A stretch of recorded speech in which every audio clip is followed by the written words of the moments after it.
Bonsoir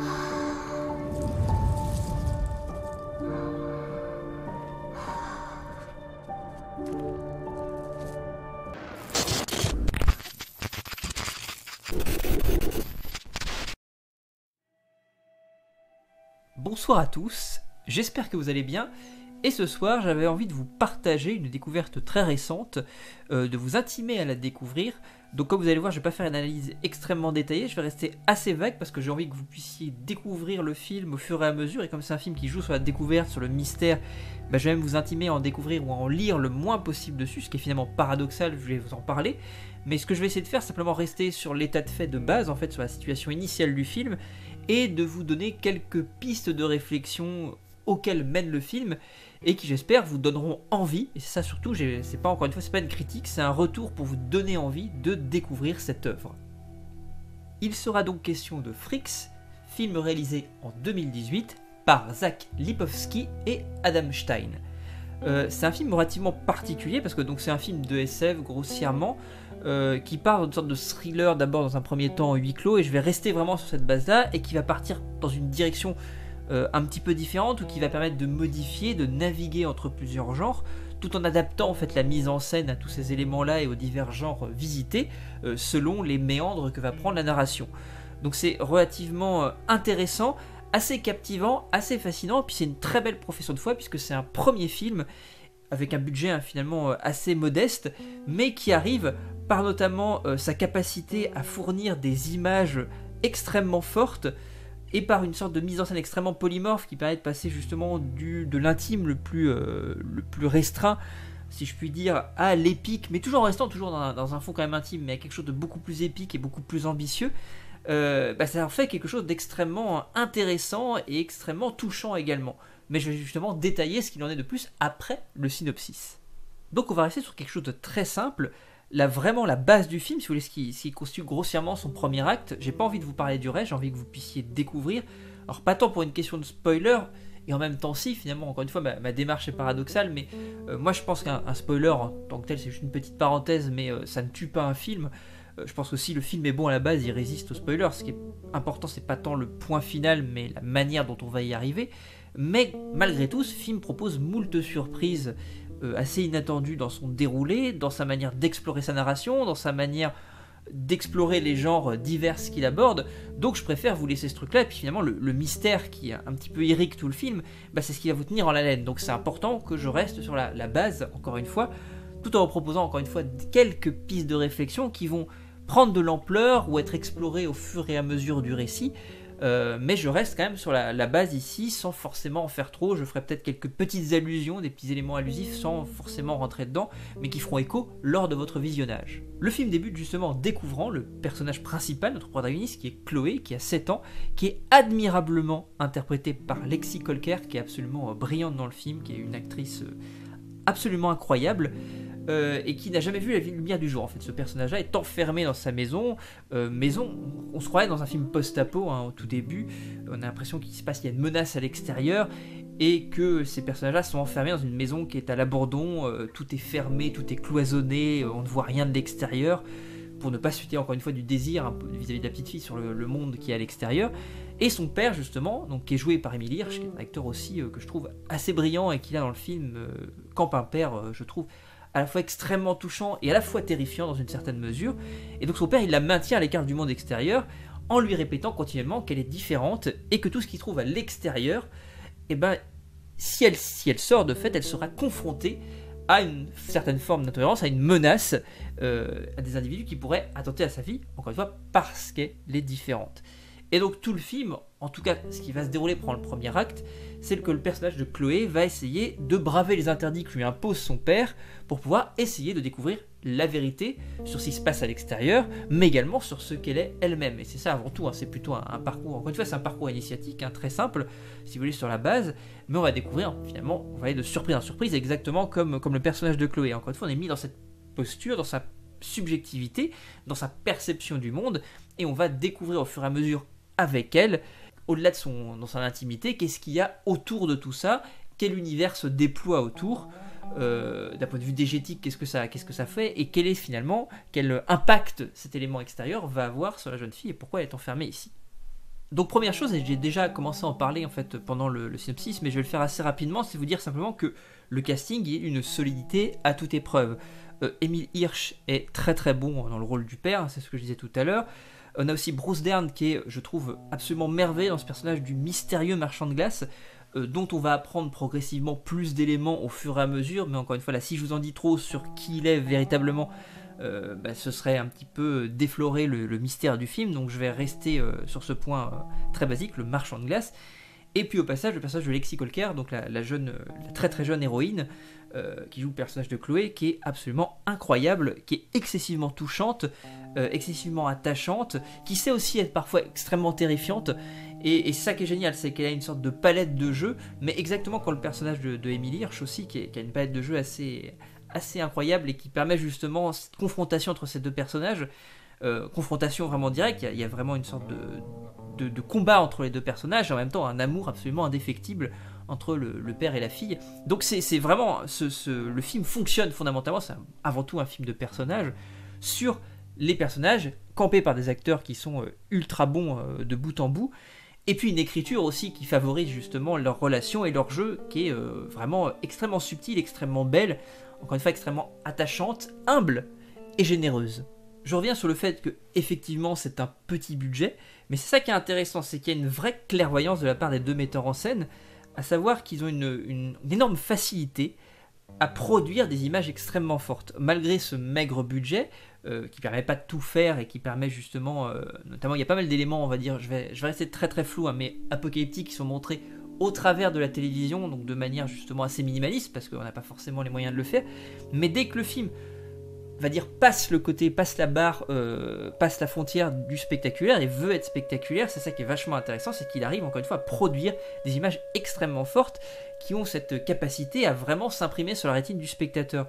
Et puis à créer aussi moult émotions, c'est-à-dire que ces images, elles sont intéressantes, elles sont fortes, parce qu'elles sont fortes visuellement, mais aussi elles sont fortes émotionnellement, c'est-à-dire qu'elles convoquent tout un imaginaire, et qui vont avoir trait justement à tous ces genres qui sont explorés, qui vont profondément marquer le spectateur, parce qu'il va faire appel à tout un imaginaire, à toute une mythologie, qui va indéniablement parler au spectateur. Et c'est ça qui est intéressant, c'est qu'avec, encore une fois, peu, on arrive à susciter énormément, encore une fois d'un point de vue diégétique. Et on est un petit peu finalement dans la même situation, même si le budget est quand même bien supérieur à celui de Headhunter dont on avait parlé la dernière fois, où on arrive encore une fois à faire avec peu, et je me répète un petit peu, mais c'est ça, à faire énormément, à produire beaucoup sur l'imaginaire, à semer, ou plutôt si vous voulez, à semer une graine, puis à l'arroser pour que ça prenne des dimensions vachement importantes dans l'imaginaire de celui qui regarde. Et en cela, justement, la mise en scène, elle est très très importante, parce qu'elle est extrêmement inventive, elle est tantôt, finalement, elle peut être extrêmement naturaliste, notamment il y a des moments où il utilise la caméra DV pour être très proche des personnages, notamment quand on est à l'intérieur de cette maison et qu'il y a des moments de stress, d'angoisse, on va faire des plans très serrés, caméra à l'épaule, avec encore une fois ce grain qui n'est pas, enfin un grain très DV, caméra vidéo. Et puis on va avoir des moments justement où on va créer une emphase beaucoup plus importante, quand on va rentrer dans le spectaculaire, où là les plans vont se poser beaucoup plus, être beaucoup plus larges, et permettre justement à tout ça de prendre une certaine ampleur, une certaine emphase. Donc c'est vachement intéressant cette alternance, et qui produit de fait, par ces chemins divers qui sont pris de genre en genre en fait. C'est-à-dire que selon le genre abordé, selon le genre convoqué, selon la mythologie et l'imaginaire convoqué, le film va adapter sa mise en scène, ce qui permet justement de voir que cette mise en scène, elle a quelque chose de très très polymorphe fondamentalement en fait, elle change de forme au gré des orientations différentes que va prendre la narration choisie par les scénaristes et les metteurs en scène d'ailleurs, et pour le coup les genres qui sont également explorés. Donc c'est super intéressant de voir qu'avec encore une fois peu, et ça va toujours un petit peu revenir cette idée là, mais avec une mise en scène extrêmement rigoureuse, extrêmement inventive et aussi très, très généreuse, parce qu'on a envie aussi de donner moult plaisir aux spectateurs, mais toujours en étant extrêmement humble. Encore une fois, il n'y a pas de prétention dans ce qui est fait là, on va vous raconter l'histoire et on va alterner selon encore une fois les chemins que prend la narration entre divers genres, en convoquant divers imaginaires et en essayant, grâce à la mise en scène, de faire passer tous ces éléments là, malgré encore une fois les petits soucis parfois potentiellement d'effets spéciaux à certains moments qui peuvent paraître un petit peu choquants. Les quelques CGI ne sont pas toujours exceptionnels, mais ils sont toujours extrêmement bien filmés, cadrés. Il y a des choix, encore une fois, d'angles, etc., qui permettent justement de minimiser le fait que les effets spéciaux sont parfois un petit peu faibles. C'est pas grave, et encore une fois, c'est pas grave. Tout ce qu'il y a derrière, c'est l'émotion, c'est l'imaginaire que ça convoque. Imaginaire, certes, mais en plus, il y a un nombre de thèmes extrêmement intéressants qui sont développés dans le film. C'est extrêmement riche. Alors, c'est un film, au passage, moi, qui me fait beaucoup penser, et vous me direz aux commentaires, pour ceux qui l'ont vu, au Midnight Special de Jeff Nichols. Alors, évidemment, parce qu'il y a une relation entre un enfant et son père, un petit garçon dans Midnight Special, ici une petite fille, un père qui essaie de tout faire pour protéger son enfant d'une menace extérieure, et puis ce fond de SF qui est là, présent. Donc c'est ces deux films qui, pour ça, sont extrêmement proches. Mais encore une fois, c'est surtout cette idée de la fluidité, de l'inventivité de la mise en scène, de sa générosité, que ça fonctionne extrêmement bien et qu'il y a une vraie proximité entre ces deux œuvres-là. Et c'est pour ça que je vous intime à découvrir Midnight Special si vous ne l'avez pas vu aussi, parce que vraiment, il y a des ponts, il y a des choses à tisser entre ces deux films qui sont juste extrêmement intéressantes et qui posent encore une fois les mêmes genres de questions sur les thématiques telles que le deuil, la question de la paternité évidemment, la question de la différence. Fricks, j'y reviendrai un petit peu plus tard, mais c'est pas anodin pour moi aussi. La question de la puissance de la volonté, du désir, de la question de la vérité également, le désir aussi de connaître la vérité, le désir par le biais de cette puissance qu'est la volonté va permettre de passer au-delà de tous les obstacles pour pouvoir avoir accès à la vérité qui jusqu'alors nous était cachée. Il y a quelque chose du mythe de la caverne évidemment, plus particulièrement dans celui-ci, dans Fricks, parce que évidemment cette petite fille qui a vécu enfermée dans cette maison toute sa vie depuis qu'elle est bébé, elle n'a rien connu depuis, elle n'a rien connu autour de tout ça, et donc elle a une réalité qui est de fait construite par son père. Et il faut qu'elle aille voir elle-même, qu'elle sorte elle-même de la caverne, qu'elle détruise ses chaînes. De fait, c'est ça, et qu'elle s'affranchisse de son père aussi, donc ce qui nous permet d'avoir des liens avec la paternité, pour pouvoir sortir et découvrir ce qui se passe dehors, et être de fait aveuglé par la vérité, si vous voulez, ce qu'on avait dit, aveuglé par la question du bien aussi chez Platon évidemment, qui est le soleil un petit peu qui nous aveugle lorsqu'on sort de la caverne. C'est exactement la première chose qui se passe quand elle sort pour la première fois de la maison, qui est l'extrait au passage que je vous ai mis en intro de vidéo, où elle est aveuglée par ça, elle est aveuglée par ce soleil, par cette lumière en fait. Donc le mythe de la caverne, évidemment qu'il est présent ici, et qui amène de fait la question de la vérité, la quête de vérité. Et puis Fricks, de fait, c'est pas anodin, pour moi, il y a même une scène qui, à mes yeux, fait fortement écho au Fricks de Todd Browning, film de 1922, au passage que je vais faire, je vais mettre un petit extrait maintenant de la vidéo que j'avais fait sur la moralité, un transgenre. Ça va arriver tout de suite sur Fricks pour pouvoir déjà tisser les quelques éléments conceptuels. Je vous laisse et puis on revient tout de suite. À tout de suite. Cette question des monstres qui ne sont finalement pas ceux que l'on croit, entendons même pas ceux que l'on voit, sont entendus comme tels, est le thème principal du chef-d'œuvre absolu et définitif de Todd Browning, Fricks, la monstrueuse parade, réalisé en 1932. Tandis que David Lynch, en 1980, dans Elephant Man, prend le parti de dévoiler progressivement son monstre pour attiser la curiosité malsaine du spectateur, et lorsqu'il le dévoile enfin à la foule de manière soudainement frontale, le spectateur ne peut s'empêcher de réagir de la même manière, de céder à l'effroi et au dégoût. Chez Browning, la démarche est tout autre. Le dévoilement de la monstrueuse parade est immédiat, sans fioriture.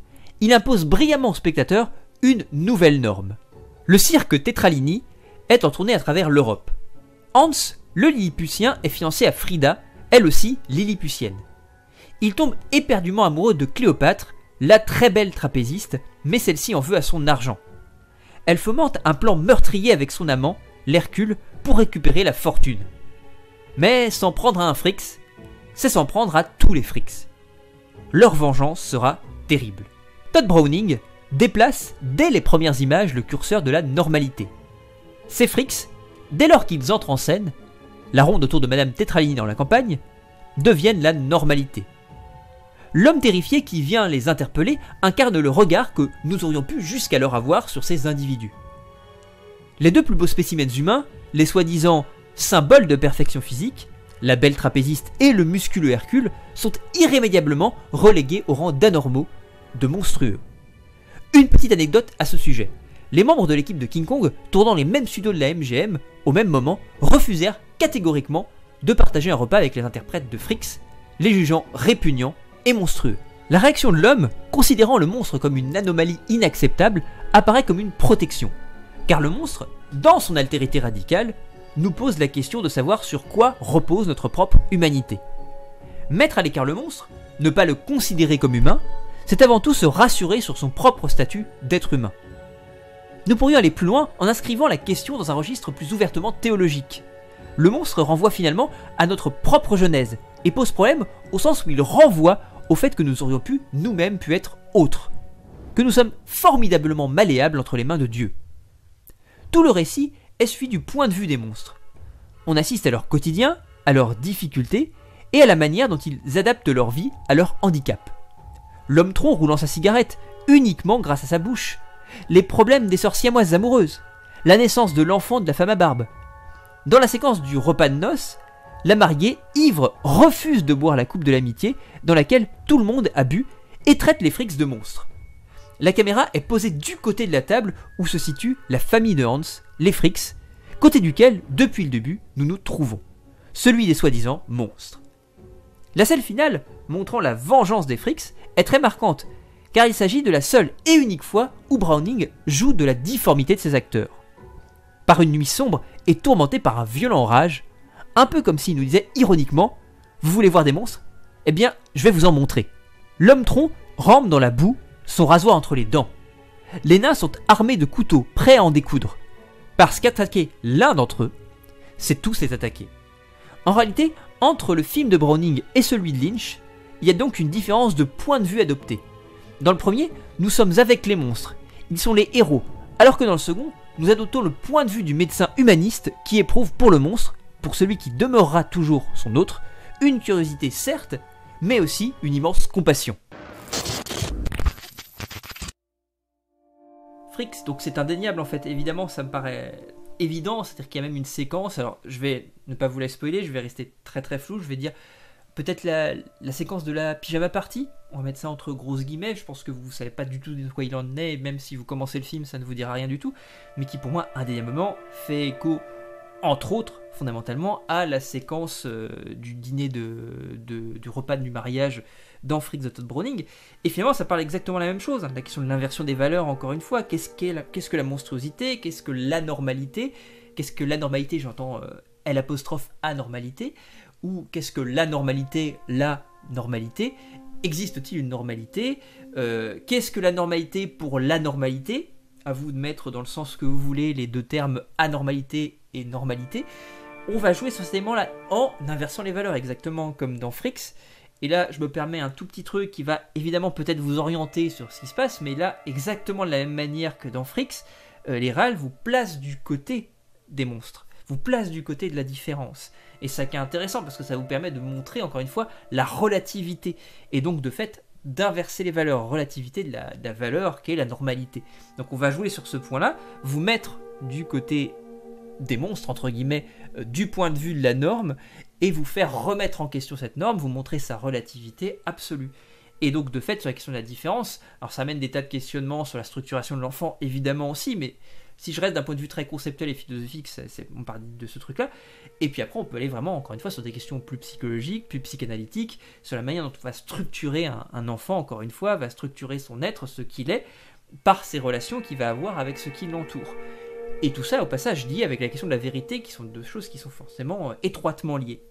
Évidemment, Fricks est, à mes yeux, une référence ouvertement, on va dire, revendiquée par les réals, d'autant plus, encore une fois, que pour moi, il y a évidemment des séquences qui font très clairement écho au film de Todd Browning, que je vous conseille d'ailleurs d'aller voir absolument tout de suite aussi. Ça vous fait 3 films à voir, un Midnight Special, évidemment, à côté, pour tisser justement des liens avec ce Fricks, et puis également le Fricks de Todd Browning, qui est un chef-d'œuvre absolu. Mais ça, je pense que je ne vous apprends rien.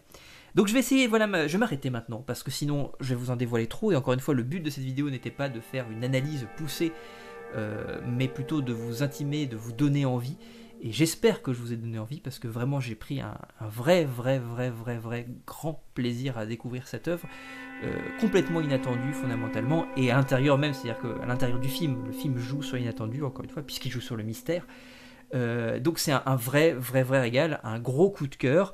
Il m'a fait verser ma petite larme, je trouve que c'est extrêmement beau, encore une fois, je trouve qu'il y a une grande justesse dans la manière de travailler, d'évoquer les rapports humains, et notamment les rapports entre les parents et les enfants. Les relations je veux dire, intergénérationnelles, si je puis dire, pour un petit peu élargir et sous-entendre qu'il y a d'autres relations qui vont se jouer à l'intérieur du film.